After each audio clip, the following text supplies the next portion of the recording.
Hey guys, welcome back to my channel. And I was doing this set and I was like, no, I have to record this for my YouTube family.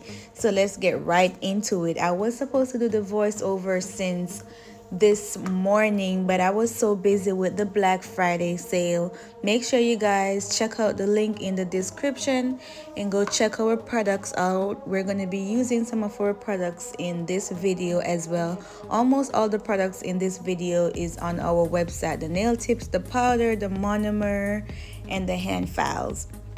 So let's get into the video. So I already went in and prepped the nails, so now I'm just going in, cutting the tips, making sure they're even, making sure everything is on the same length. That way we save ourselves some time when we go into shape. So we always want to make sure that we measure the nails side by side, and when you're measuring the nail, put it to the cuticle, so you align the cuticle up. That way you see the length of the nail itself. And then I go in and I cut the second hand. I usually cut the second hand a tad bit longer than the first hand, just so I could leave room for correction. So then, as you can see, I'm going in and I'm making sure both hands are also the same length. And then if anything is off, I go back and I cut my tips. That's why I leave the extra length on the second hand, so this way I can make everything nice and even.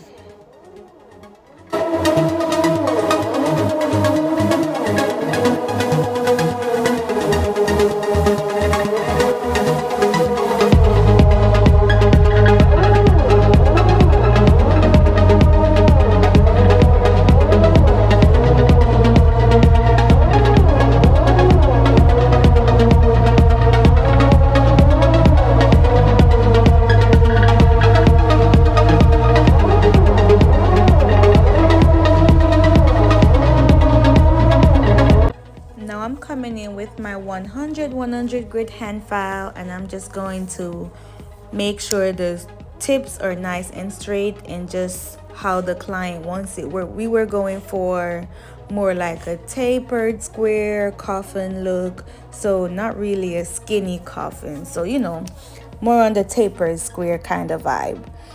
So I'm just making sure everything is looking nice and good. These tips were already coffin tips, so we didn't have much work to do. We just came in and crisp it up and make sure everything was nice and even, and just bring them in a tad bit more because it was still a bit wide. So we just came in with our hand file, crisp it up, and make sure we brought that in some more so it had like a more tapered look.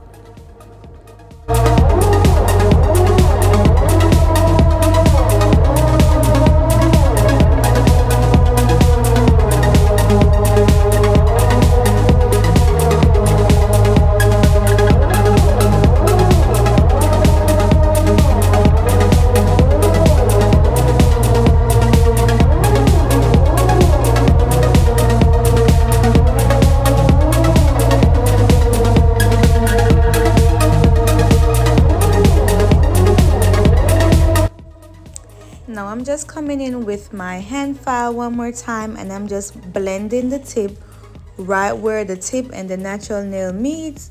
You always want to make sure you remove that ledge, because I just do this because it makes my application nice and smooth, and sometimes if it doesn't do it, it can show through the nail, or you can run into problems while you're laying your acrylic because of that slight bump. So I always just make sure I go in and I do it. You could use your drill bit or you can use a hand file. I use either one. It just depends on the mood that I'm in. That tells like what I use. Sometimes it just seems so much faster if I grab my hand file and blend the tips, and sometimes I use the drill. So it's whatever you're comfortable with in that moment.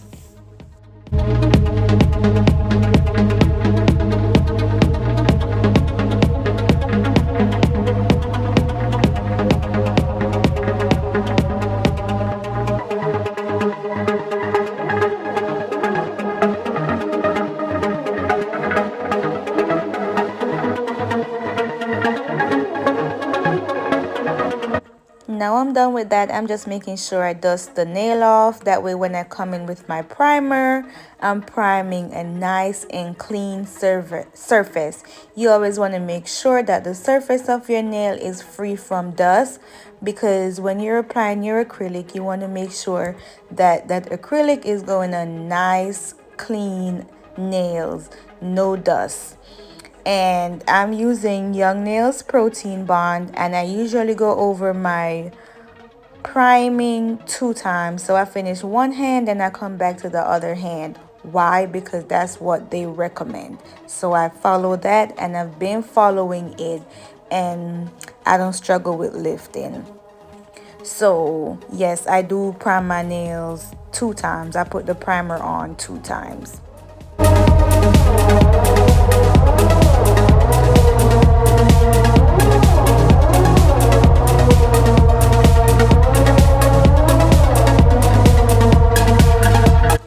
So I'm going to be using this monomer from 876 Nail Supply. I love this monomer, guys. You know what I love the most? The tip.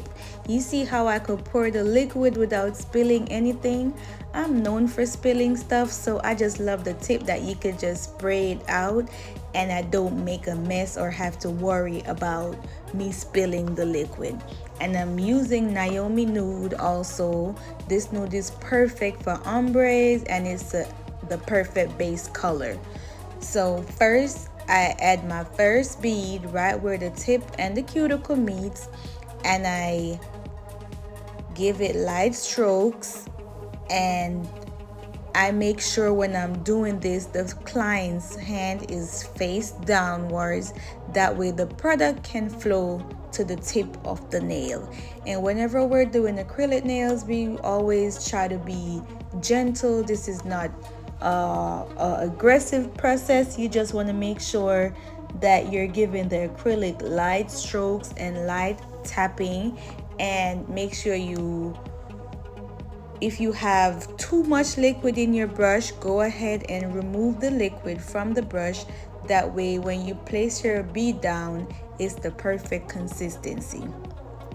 And whenever I'm applying acrylic to the nail, to the cuticle, I never apply it exactly in the cuticle. I apply it just above the cuticle, and then I tuck it back in the cuticle. This way you don't flood the cuticle easily. And make sure whenever you're working, you clean up your side walls, because we shape the nails in the beginning and we want to make sure we keep that shape. That way we save time. So just make sure whenever you're working, you check your nail from all angles. Make sure everything is looking nice and smooth, and if you see anything that's missing, you come back and you add more product to it. So just don't be stuck on one side of the nail. Look all over the nail. Look at the nail from the side. The side view is a very good view, especially when you're applying. If you're not sure how your nail structure looks, you can always put the client's hand to the side and have a look at the nail. This is a very good technique, and it works great when you're drilling too. So whenever you're drilling and whenever you're applying, you can always look at your nail from the side view. It's perfect. So we're doing the same thing, going in with my first bead, applying it right where the tip and the cuticle meet, and you have to practice your liquid to powder ratio. That way when you place your bead down, you have the perfect bead to work with. And also you want to make sure you're buying good products, because good products self-levels. I always tell people, like, just spend the money and get good products. Invest in yourself, invest in your business, because it pays off in the end. So now I'm going in again with my second bead, and I'm working the cuticle, and I make sure that the client's finger is facing down, and I work all over the nail, not just stuck on one side, because sometimes we're stuck on one side of the nail and then the other side is messing up. So you want to make sure that every time you're looking, as I said before, you're looking at all angles and you're cleaning up your cuticle with the tip of the brush, not not the belly of the brush, because I noticed like a lot of beginners, when they're cleaning up the cuticle, they use the belly of the brush to pat the nail, and it's like they're pushing the acrylic down in the side walls or in the cuticle. They're not really cleaning up the cuticle. So make sure whenever you're cleaning up the cuticle, you approach it from the side and you're using the tip of the brush to remove the product, the excess product. So like I said before, we start our first bead right where the tip and the natural nail meets, and we gently guide that to the tip of the nail. This process is not as hard as we think it is. We just want to, and I'm gonna give you a suggestion, like I suggested in my previous videos, try to record yourself while you're working, because sometimes you place the product down, it was the perfect bead, but you played in that powder and make a big mess. Like, give the powder a chance to self-level. All you need to do is guide it and tuck it. Like, the excess playing in the product, that's gonna cause the powder to be bumpy and lumpy. So when you place your product down, look at how it's leveling, look at what you need to do. Don't just automatically think that, oh, the product is placed down, now it's time for me to play in it, because that's not the case. You place the product, you hold the finger down, and you look. If you want to keep the product towards the cuticle and it's flowing too much to the tip, then you know, okay, I need to control the product at the back of the nail because it's coming too much to the front. So you do what's necessary, and then the powder should be doing most of the work. All you really need to do is be gentle with it. And for the cuticle bead, make sure you're not putting that cuticle bead exactly up in the cuticle. You want to leave enough room to tuck your bead back, and in case if it's flowing, is overflowing, or it's flooding the cuticle, you have enough space for that, and you have room for cleanup and room for arrows.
the shaping, I'm coming in again with my 100 grit hand file, and I'm just shaping up the nail. I do not have too much work to do because when I'm applying, I make sure I clean my side walls up. That way I don't have that much stress to remove all that excess product or all the mistakes. This doesn't come overnight. This comes with practice, because I used to struggle with that too. And the more you do the nail, the more you practice, the more interest I put in it, then of course over time that becomes better. So yes, you work and you clean up, that way your shaping is going to be much faster and much easier.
Now I'm coming in with my medium drill bit, and I'm just going over the nail, making sure I seal the cuticle. That way we don't have lifting.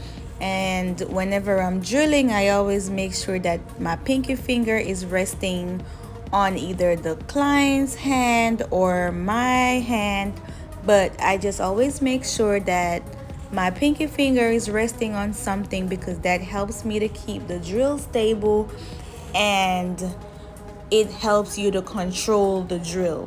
So you always want to make sure that your pinky finger is resting on something, or else it's a possibility that the drill is going to slip or it's going to be all over the place. You're not going to have that much control. So we're drilling, that way we debulk and we get everything nice and smooth.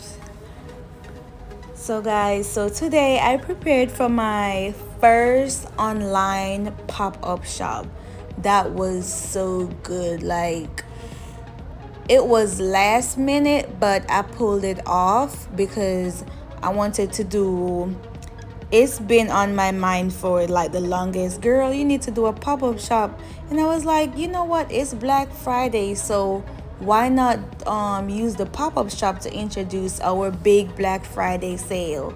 So I cleaned up, I vlogged that, so I'm gonna put that together, how I cleaned up. And I cleaned up and I put a space in the garage together. That way I can go live from there, because we have most of our products at the suite, but I try to keep some of my products at home too. That way I can pack my orders when I'm home, and I can pack my orders when I'm at work. So that was a huge success. I am so proud of how that came out. A few nail techs joined me live to talk about the products and so forth. So that was really good, and we managed to make a few sale on the live, so that's good. So I'm gonna consider doing pop-up shops more often. I was trying to, get some ideas like YouTube ways how to do a pop-up shop, just so I could know what direction I'm going in, but I didn't really find that much videos on people doing online pop-up shops, like certain little hints that you can take and add to what you're doing. But anyways, I made it what I made it, and it came out really good because the Black Friday sale, we're having free shipping and we're having up to 50% discount. So it's a big deal, and we just wanted to use the opportunity to make sure that we get our products in every single nail tech's hand, because we're not just doing this for just to get products out because we have it. We're doing it out of love, and we really want to create quality products. That way we have a good reputation. So our brand is fairly new, I would say, but the feedbacks that we're getting is just overwhelming. It has been nothing but positive feedbacks, and I make sure, like, whenever somebody places an order with me, if I have the opportunity, I try to follow up with it because I want to know how I can improve or what I can do. So yes, I just wanted to share that with you guys, that I did the first live pop-up shop today, and that was just completely amazing, and I'm definitely going to be doing it again and again and again. So like, that's why even with nails, if you have a fear of doing something, you have to just start one day and be consistent, and just know that if other people can do it, you can do it. Some people are scared to be on live because they do stuff good all the time, and then the moment they're on live, they get so nervous. But trust me, you just need to start and you'll get over the fear, because that was me. I was so nervous to get on a live and do stuff, and one day I got up and I'm just like, I'm gonna go live today. I was nervous, I was shaking, but then as the live progresses and people start talking to me, then I started to get more comfortable. So if it doesn't make you nervous, it's not growth makes you nervous. And that's what I use. Like, whenever I get nervous, I know it's because it's a challenge and I'm up for greatness. So whatever you're nervous, if you're shy or you can't do a French, just go for it and keep doing it, and just know that one day everything is going to work out. So I just wanted to share that with you guys. So usually, back to the nail. Usually when I'm done drilling, most of the times I do come in with my hand file and I smooth out the nail, because sometimes the drill leaves behind like scratches and bumps, and not all the time it gives it that perfect look. So you do want to come in with your hand file, depending on how your nail look when you're done drilling. My nail look pretty decent, I would say very good, but I still come in with my hand file. And it also depends on the length of the nail. Like, if the nail is really short, I don't usually come in with my hand file. It just all depends on how the nail look, guys, to be honest with you. But definitely on longer nails, I do hand file, like on long and extra long, because I just don't feel like the drill bit be giving me that nice perfect look. It's gonna need the hand file. So I do come in with my hand file, and I make sure I get all the bumps and lumps, and I make sure I tuck the corners, and everything is looking nice and smooth.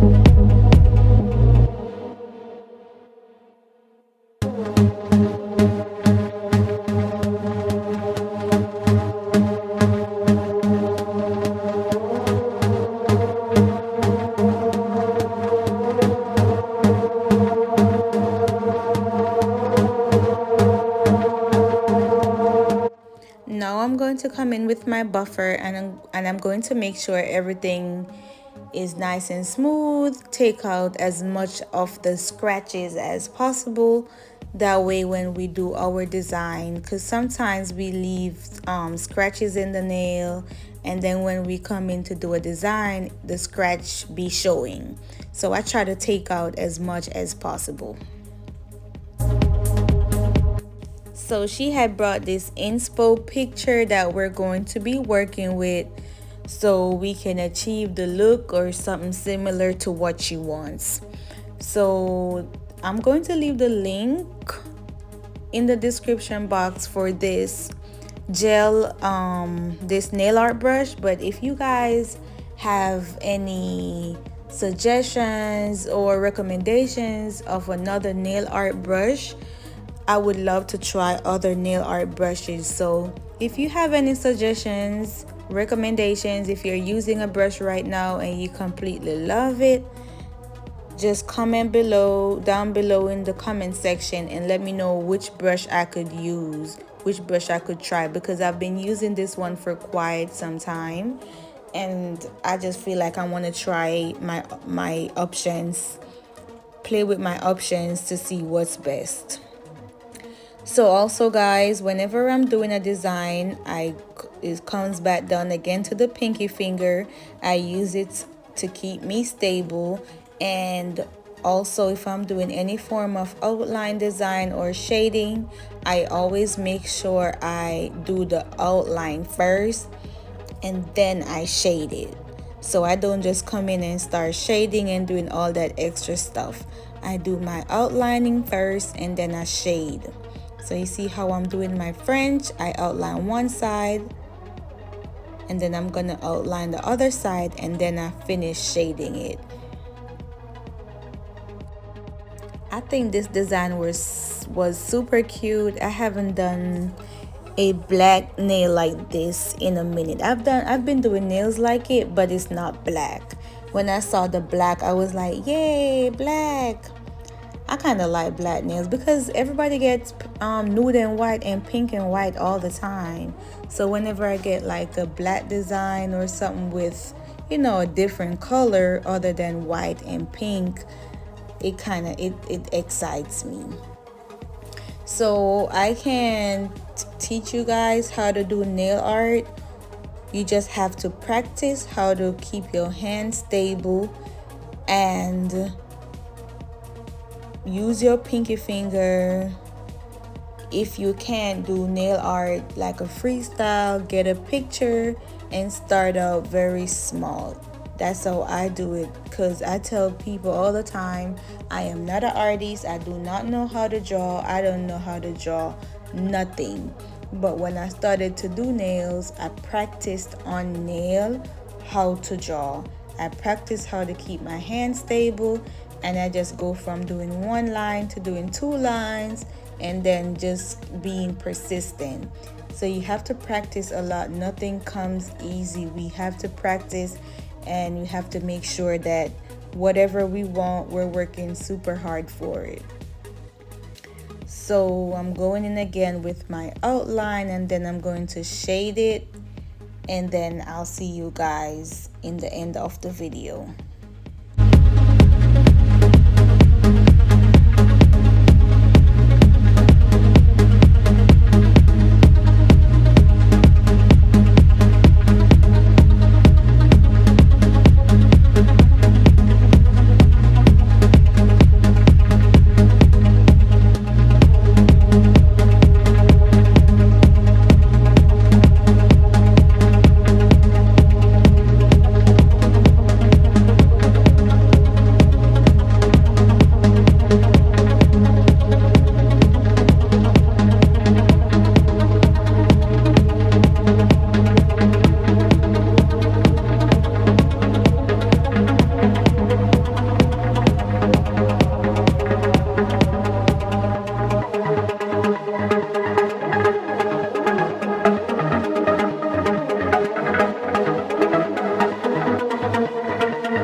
Now I'm just applying my top coat, and whenever I apply my top coat, I try my best not to put too much, like excess, because then it's gonna be leaking in the cuticle and draining off to the side of the nail. And nothing I hate when I work on my shape so hard and then the top coat acts as if it want to mess it up. But still, when I'm done top coating, I'm gonna go in and I'm gonna wipe the sides of the nail before I let her put her hand in the light, because I don't want that top coat drying up on the sides and messing up my shape. Guys, look at that nude. That is so pretty. It's called NyomiNude for those who are interested in purchasing, and the link will be in my description box. And we're having a huge sale. This is the 2 ounce, and I think with the sale it's like probably $10 with the sale. So we're using this Black Friday to get all our products out in y'all hands. This came out super cute. I love it. I would love to do this in like a pink or a baby blue, something. I just like the design. I'll definitely do this design again. And if you try this design, please tag me. Thank you guys so much for watching, and make sure you guys are subscribed to my channel and leave a comment down below. Thank you. See you in the next